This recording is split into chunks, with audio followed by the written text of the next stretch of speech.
ओए, चल अब किताब उठा ले। ठीक है ना, अब पेपर आ गए हैं। नमस्कार दोस्तों, मैं अंश पाठक। स्वागत है आप लोगों का मेरे यूट्यूब चैनल में। और आज हम पढ़ने जा रहे हैं part A employability skills, unit 1 communication skills, session 2 verbal communication. और अभी तक आप लोगों ने अगर सेशन 1 का लेक्चर नहीं देखा है तो भाई जाओ, कब तक मैथ साइंस एसएसटी पढ़ते रहोगे? जाकर वो भी देखो। मतलब अभी नहीं, पहले ये देख लेना, फिर उसके बाद जाकर देखना। ठीक है। और आप लोगों का तहे दिल से धन्यवाद, आप लोगों ने मुझे इतना प्यार दिया मेरी फर्स्ट वीडियो पे। और आशा करूँगा कि आप लोग ऐसे ही आगे भी मुझे सपोर्ट करते रहेंगे। So thank you. तो अब हम शुरू करते हैं सेशन 2 वर्बल कम्युनिकेशन।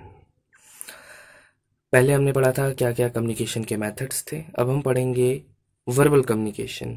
कम्युनिकेशन के दो पार्ट हैं, वर्बल कम्युनिकेशन और नॉन वर्बल कम्युनिकेशन। तो इस लेक्चर में हम लोग पढ़ेंगे it includes sound, words, language and speech. Verbal communication में क्या क्या होता है? साउंड्स, आवाज, शब्द, लैंग्वेज, भाषा, और स्पीच, भाषण। ये सारी चीजें जो होती हैं वर्बल कम्युनिकेशन में आती हैं। Speaking speaking is one of the most effective and commonly used ways of communicating. It helps in expressing our emotions in words. आमतौर की जिंदगी पे हम लोग स्पीकिंग यूज मतलब बोलना ज्यादा प्रेफर करते हैं, क्योंकि जब हम बोलते हैं तो उसमें हमारे इमोशंस दिखते हैं। ठीक है, हम अपनी बात जो है अच्छे से एक्सप्रेस कर पाते हैं। तो यही वर्बल कम्युनिकेशन की डिफाइन थी। इट इंक्लूड साउंड, साउंड होता है इसमें, वर्ड्स, शब्द होते हैं, लैंग्वेज एंड स्पीच, भाषा और भाषण होता है। Speaking is one of the most effective and commonly used ways of communicating. It helps in expressing our emotions in words. हम कह जाते हैं, शब्दों में जो हमें कहना होता है, जो हम एक्सप्रेस करना चाहते हैं, हम लोग वो एक्सप्रेस कर देते हैं। अब हम बात करते हैं कि वर्बल कम्युनिकेशन के क्या क्या टाइप्स हैं। तो हमारे पास बहुत सारे यहाँ पर वर्बल कम्युनिकेशन के टाइप्स हैं जो कि हम लोग पढ़ेंगे। सबसे पहले यहाँ पर हमारा आता है इंटरपर्सनल कम्युनिकेशन। इंटरपर्सनल कम्युनिकेशन है, इंट्रापर्सनल कम्युनिकेशन है, written communication, oral communication, small group communication है हमारा, और भी है। तो सबसे पहले हम लोग पढ़ते हैं इंटरपर्सनल कम्युनिकेशन है क्या भाई। This form of communication takes place between two individual and is thus a one-on-one conversation. It can be formal or informal. जब हम मतलब मान लो मैं और सिर्फ एक बंदा सामने है, जब हम दो बात कर रहे हैं अपनी कोई भी, तो वो इंटरपर्सनल कम्युनिकेशन है। ये चाहे औपचारिक भी हो सकती है और अनौपचारिक भी हो सकती है। हम अपने फ्रेंड से भी बात कर सकते हैं, ठीक है, वन ऑन वन मतलब फेस टू फेस हम बात कर सकते हैं अपनी। और हम ऑफिस में मान लो कि हम अपने बॉस से बात कर रहे हैं, तो वो भी इंटरपर्सनल कम्युनिकेशन में आता है। अब हम बात करते हैं इंट्रापर्सनल कम्युनिकेशन। ध्यान रखिएगा, अभी हमने पढ़ा इंटरपर्सनल कम्युनिकेशन, अब मैं आप लोगों को बता रहा हूं इंट्रापर्सनल कम्युनिकेशन। इंट्रापर्सनल कम्युनिकेशन में जो हमारी प्राइवेट बातें होती हैं, जैसे मैं अगर आपसे कोई प्राइवेट बात कर रहा हूं, जो चीज किसी को ना पता लगे, तो वो प्राइवेट बात जो हमने कम्युनिकेशन की है वो इंट्रापर्सनल कम्युनिकेशन है। ठीक है, समझ आ रहा है आप लोगों को? तो अगला है रिटन कम्युनिकेशन। नाम से ही जाहिर हो रहा है, रिटन कम्युनिकेशन मतलब हम जब कोई भी चीज लिख कर कम्युनिकेट करते हैं किसी से, तो वो रिटन कम्युनिकेशन है। This form of communication involves writing words. It can be letter, circulars, report, manuals, SMS, social media chats, etc. जो आप अपने फ्रेंड से या रिलेटिव से या फैमिली मेंबर से जो भी आप व्हाट्सएप पे चैट करके बात करते हो, तो वो भी हमारी रिटन कम्युनिकेशन में आती है। किसी को एसएमएस भेजते हो, लेटर भेजते हो, कोई रिपोर्ट भेजते हो, नोटिस भेजते हो, कोई सर्कुलर आता है, वो सारी चीजें हमारी रिटन कम्युनिकेशन में आती है। अब इस चीज में हम दो जनों से भी बात कर सकते हैं और दो से ज्यादा से भी। हमने इंटरपर्सनल और इंट्रापर्सनल में समझा कि हम सिर्फ दो लोगों की ये बात होती है, लेकिन इसमें रिटन कम्युनिकेशन, जैसे आप एक व्हाट्सएप ग्रुप बनाते हो, ठीक है, उस ग्रुप में मान लो कि सिर्फ दो जने नहीं है, 5 लोग हैं, तो आप कोई भी जो भी आप चैट लिख रहे हो, ठीक है, वो 5 लोगों के पास जा रही है, ठीक है। तो ये हमारी रिटन कम्युनिकेशन है। अब आता है small group communication. Small group communication क्या है? This type of communication take place when there are more than 2 people involved. जब हम 1 बाय 1 दो से ज्यादा लोग होते हैं, जैसे एक हम क्लास में बात करते हैं, ठीक है, हम पहले एक आदमी से बात कर रहे थे, अब हम हैं और 2-3 लोग हैं, ठीक है, हमारे और जो ग्रुप है, फ्रेंड सर्कल जो है, हम उसमें बात कर रहे हैं, ठीक है, तो वो हमारी स्मॉल ग्रुप कम्युनिकेशन हो गई, ठीक है। अब अगला हमारा आता है पब्लिक कम्युनिकेशन, ये हमारा लास्ट है, ठीक है, public communication. This type of communication take place when one individual addresses a large gathering. Example से हम लोग समझेंगे, जैसे कि आप लोगों ने देखा होगा कि जो सिंगर्स होते हैं, कॉन्सर्ट होते हैं या स्टेज शोज जो होते हैं, तो वहाँ पर सिंगर्स आते हैं और एक बड़ा सा स्टेज होता है, एक प्लेटफॉर्म होता है, उस पे वो लोग डांस या अपना गाना गा रहे होते हैं, मतलब वो परफॉर्म करते हैं और इतनी सारी कई हजारों में जो जनता उनको सुन रही होती है, तो वो भी एक कम्युनिकेशन का ही टाइप है और उस टाइप का नाम है पब्लिक कम्युनिकेशन, ठीक है। यहाँ पर हमारे सारे जो भी टाइप हैं हमारे, वो हो गए हैं, ठीक है, वर्बल कम्युनिकेशन के। अब आगे है एडवांटेजेस ऑफ वर्बल कम्युनिकेशन। अच्छा, कोई भी चीज है उसके नुकसान भी हैं और फायदे भी हैं। फायदे हम पहले पढ़ लेते हैं, फिर नुकसान पढ़ेंगे, ठीक है। तो वर्बल कम्युनिकेशन क्या है? It is an easy mode of communication in which you can exchange ideas by saying what you want and get a quick response.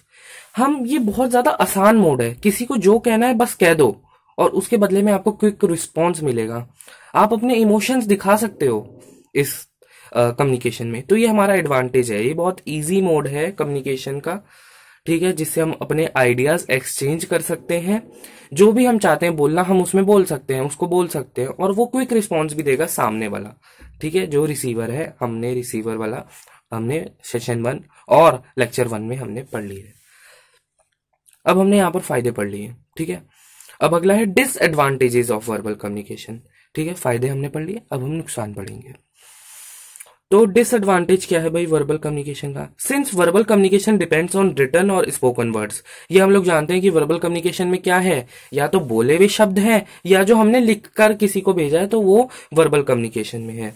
तो क्या होता है जब हम कोई भी चीज लिखकर कभी भेजते हैं, तो क्या होता है कि जो शब्द हम लिखते हैं कई बार सामने वाले को, जो रिसीवर है, हमने तो अपनी तरफ से लिखकर भेज दिया, हम सेंडर है, लेकिन जो रिसीवर है उसको उस वर्ड का मीनिंग नहीं पता होता, तो उसके लिए वो चीज डिफिकल्ट हो जाती है, कंफ्यूजिंग हो जाती है समझने के लिए, ठीक है। तो इसीलिए राइट वर्ड्स कम्युनिकेशन में यूज किए जाए ताकि सामने वाले को भी बात समझ आ जाए जो आप कहना चाह रहे हो, ठीक है।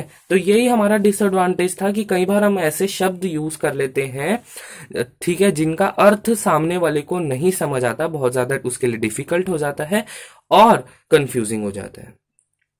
अब है mastering verbal communication, think before you speak. अब क्या क्या चीजें हैं जब हम ये कम्युनिकेशन करते हैं, तो हमें क्या क्या उससे पहले सोचना चाहिए। बोलने से पहले हम क्या क्या सोचें? थिंक अबाउट योर टॉपिक, जो भी आपका विषय है, जिस विषय पे आप बात करना चाहते हो उसके बारे में आप सोचो, ठीक है। थिंक अबाउट योर टॉपिक, ये हमारा फर्स्ट हो गया। सेकंड है हमारा think about the most effective ways to make your listeners. आप बोलकर अपने कम्युनिकेट करने की कोशिश करो, क्योंकि उसके वही एक इफेक्टिव वे है जिससे आपको इमोशंस अपने आप जाहिर कर सकते हो, ठीक है, एक्सप्रेस कर सकते हो लिसनर। देखो, मैं अपने हैंड रिटन नोट्स से ही पढ़ा रहा हूँ, ठीक है। ये नॉन वर्बल कम्युनिकेशन है, हम लोग लेक्चर 3 में पढ़ेंगे, ठीक है। अब आता है अंडरस्टैंड द टॉपिक, जो आपका विषय है उसको समझो, ठीक है। राइट और note down whatever you plan to say, जो भी आपको बोलना है उसको लिख लो, कहीं नोट डाउन कर लो, ठीक है। ये फर्स्ट पॉइंट है। सेकंड है कॉन्साइज एंड क्लियर, ठीक है। आपकी जो बात है वो क्लियर होनी चाहिए, एकदम साफ सुथरी, इतना डिफिकल्ट या कॉम्प्लेक्स नहीं होना चाहिए। कॉन्साइज होनी चाहिए, मतलब ब्रीफ में होनी चाहिए, कोई उसके बारे में पूरी डिटेल नहीं देने लग जानी, सामने वाले ने डिटेल नहीं मांगी आपसे, एक ब्रीफ में। Speak clearly, loudly and eight moderate speed, अपनी जो बात है, ठीक है, क्लियर बोलो कि सामने वाले को समझ आए, थोड़ा सा तेज बोलो कि वो सुन सके, और दूसरा कि नॉर्मल स्पीड पे बोलो, मॉडरेट स्पीड पे बोलो। लाउडली, मैंने जो बोला है लाउडली का ये मतलब नहीं है कि आपको चिल्लाने लग जाना है, वरना आपको सामने वाला 2 थप्पड़ मार देगा अगर उसके आगे आप चिल्लाने लग जाओगे ना, ठीक है। तो चिल्लाना नहीं है, बस थोड़ा सा लाउड बोलना है कि उसको सुनाई दे, क्लियर बोलना है, अपनी बात को क्लियर बोलना है, और एक नॉर्मल स्पीड पे बोलना है, बहुत तेज नहीं बोलना। दूसरा है be sure the information you want to share is to the point, to the point बात करो, इधर उधर की बातें मत करो, जो वो पूछ रहा है या जो बताना चाहते हो वो बताओ, उसके इधर उधर लेफ्ट राइट की बातें मत बताओ। Do not repeat the same sentence, एक चीज को बार बार रिपीट मत करो, उससे क्या होता है कि आपका लैक ऑफ कॉन्फिडेंस लगता है, मतलब आपका कॉन्फिडेंस लेवल 0 है, आप सेम सेंटेंस बार बार रिपीट कर रहे हो, ठीक है। हमारा दूसरा पॉइंट है कॉन्फिडेंस एंड बॉडी लैंग्वेज, ठीक है, मतलब कॉन्फिडेंट रहो, कुछ भी बोलो कॉन्फिडेंट रहो, और मतलब दबे दबे, मतलब एकदम दब के नहीं बोलो, एकदम खुल के बोलो, ओपनली बोलो जो बोलना है, ठीक है।